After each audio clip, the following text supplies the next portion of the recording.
Yes, social media is now very popular, and especially Facebook, and young people are very addicted to Facebook at that moment. But the internet penetration is very low because just only in a city dwellers can access to the internet. For the urban area and the rural area, they don't have internet access. This is one of the problem, and the most important problem is that electricity. We don't have a 24-hour electricity. We don't get 24-hour electricity. Without electricity, we don't have any other information technology or everything. But in a city dwellers, young people are very actively very interested to make to be in a social media, and Facebook, Twitter is not very good at because of the speed is very low. And also, yeah, my Triangle Women Support Group has a Facebook and page, and we try to. This is just for a very limited people, not for all the ordinary people. If you try to reach our news, we approach to the weekly journals in our country. There are many journals, about hundreds of journals. We call weekly journals. So there are hundreds of journals. If we try to let our people know some of the activities or news, we make interview with the channels and a magazine. Magazine is monthly magazine in our country. The term we use is very different from yours. Daily is newspaper, and weekly is journal, and monthly is magazine. We call like that.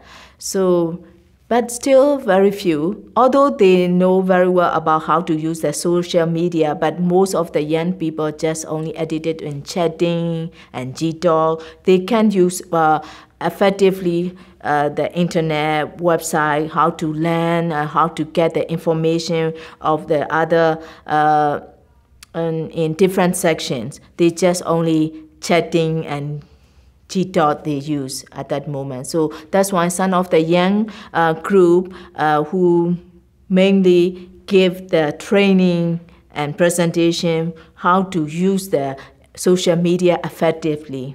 Now there are two most radio, RFA, Radio Free Asia, and Democratic Voice of Burma. So we call that this is BBC, VOA, RFA, TVB are our radios, our big reliable news or like that. Yeah, after 2008 cyclone Nuggets, even though they are not interested in politics, for example, farmers and other rural dwellers or villagers, they try to listen to the radio because, at that time, the news or weather news broadcast in these radio, there will be a big storm, and to keep to prepare for the storm or something like that. But the state-owned radio never broadcast such news. There will be a big storm or something like that. They restricted to broadcast this big this news. That's why after the cyclone Nuggets, most people rely on the radio. Every house have a radio, one radio to listen to the radio weather's news and political news and many other things. Now still they are very in a leading role. And also VOA, BBC, RFA, TVB keep interview the NLD members and MPs, so we can spread our news through the radio. So sometimes, very funny that even though in our country we don't have information in time, but after listening to the radio, we know that there is some of the events happening in our country like that. So because there is 2 times a day radio program broadcast. That's why we can get all the news and updated information through the radio, NLD movement and other opposition, other Democratic Forces movement